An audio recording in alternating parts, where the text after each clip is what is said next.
బాలసుబ్రహ్మణ్యం గారు ఎమ్మెల్యేగా అవ్వాలి. రాష్ట్రం అంతా తెలుగుదేశం, జనసేన, బీజేపీ కూటమి ప్రభుత్వం రావాలి.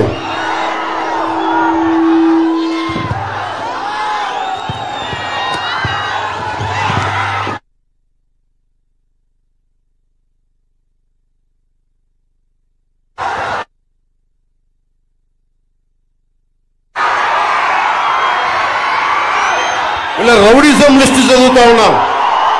అంగళ్ళల్లో చంద్రబాబు గారి మీద కేసులు పెట్టారు. రౌడీజం ఏ స్థాయికి వెళ్ళిపోయిందంటే పుంగనూరులో 3 పంచాయతీలు తప్ప అన్ని ఏకగ్రీవం చేసుకున్నారు. ఇసుక టెప్పర్ మీద ఇలా పేరుంటే బెంగళూరు దాకా ఎవరు ఆపే హక్కు లేదు. పులిపర్ల మండలంలో మీలాంటి ఒక సగటు మనిషి, సామాన్యమైన కార్యకర్త అడిగితే 2 చేతులు ఎరగొట్టారు మిథున్ రెడ్డి గారి ప్రజలు, మనకి పెద్దిరెడ్డి గారి మనుషులు. బోరగమంద పంచాయతీలో ఒక కార్యకర్తకి అడ్డగోలుగా 2 కాళ్ళు నరికేశారు. ఏంటి దందా అని అడిగితే మరి మార్చాలా లేదా? పెద్దిరెడ్డి రామచంద్రారెడ్డి గారిని, మిథున్ రెడ్డి గారిని కిందకి తీసుకురావాలా లేదా?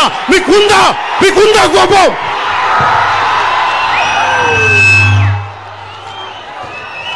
Dairy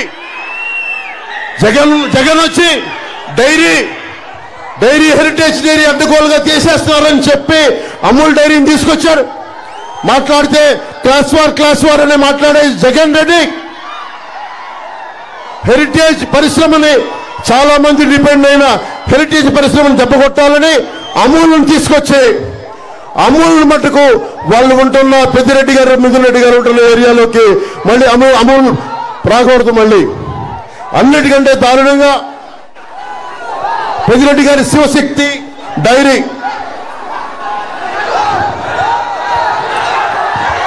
national dairy development board ఆధ్వర్యంలో నిర్వహిస్తా ఉన్నారు. మహిళా సంఘాలు నిర్వహిస్తున్న శ్రీజ డైరీ 2018 వరకు సోమల మండలంలో 5,000 లీటర్ల పాలని సేకరించేవాళ్ళు. కానీ వాళ్ళను కూడా భయపెట్టి ఈ రోజున వాళ్ళను కూడా ఆఫ్ చేయించేశారు.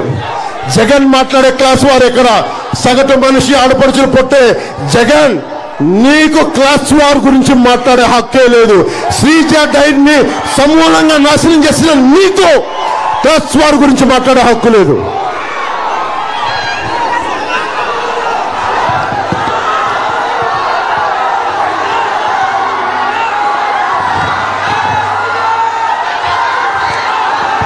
మీకు ఒకటే చెప్పి ముగిస్తాం. మనకు ఉపాధి అవకాశాలు కావాలంటే కూటమి ప్రభుత్వం రావాలి. పరిశ్రమలు రావాలంటే కూటమి ప్రభుత్వం రావాలి.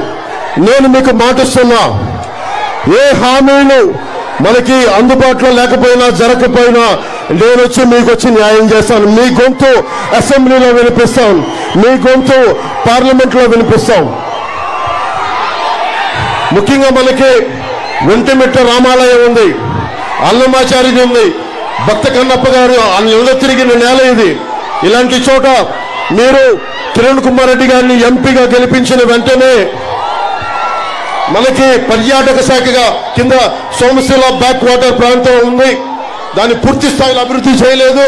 దానిని నందలూరు సౌమ్యనాథ ఆలయం, సిద్ధమఠం కోట, ఆ ప్రాంతంలోని బౌద్ధారామాలు, ఒంటిమిట్ట క్షేత్రం, ఇలా ఈ ప్రాంతాన్ని టెంపుల్ టూరిజం గా డెవలప్ చేయొచ్చు.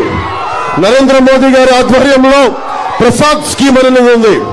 అది pilgrimage rejuvenation and spiritual augmentation drive. అది 100% కేంద్రం నిధులు కూర్చి ఇస్తుంది. అది ఈ రోజుకి శ్రీశైలం టెంపుల్ కి వాళ్ళు అడిగే ప్రసాద్ స్కీమ్ లో మేము ఉంటామంటే 47,44,99,000 రూపాయలు ఈ రోజున శ్రీశైలంకి ఇచ్చారు. మనకి కిరణ్ కుమార్ రెడ్డి గారిని గెలిపించగానే మొట్టమొదటిగా మనం చేసేది ఆ ప్రసాద్ స్కీమ్ ని మన ఒంటిమిట్ట క్షేత్రానికి అప్లై చేసి చక్కటి టూరిజం డెవలప్మెంట్ సెంటర్ గా చేసుకుంటే మీ అందరికీ బోలెడన్ని ఉపాధి అవకాశాలు వస్తాయి.